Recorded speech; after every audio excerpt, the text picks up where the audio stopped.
personally, like, I don't believe in a lot of the psychics that are out there, like there's Sure. a cold reading and stuff like Sure. that. It's very hard to kind of Absolutely. argue that. But regardless, I went anyway. Like, my brother paid for me to go and see this woman. And I just thought, you know what, like, I don't care about it. So let me just go and have a conversation. It's free, fine.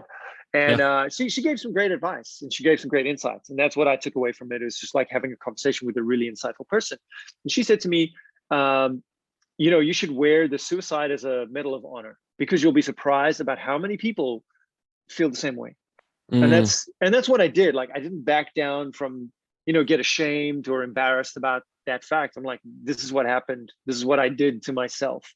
And unpacking that over time, understanding how much aggression there was, and anger and frustration, and elevating those emotions, from anger to something more constructive, took a decade. It took like 10 years.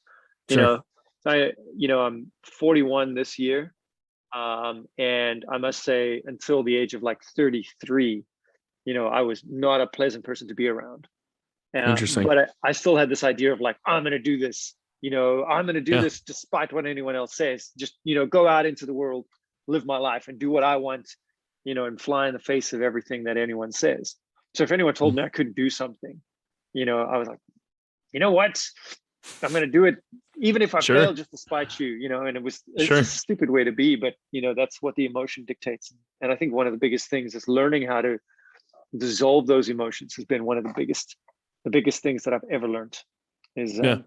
how can I sidestep that? How can I do some, like, emotional mental kung fu to kind of like flow with it?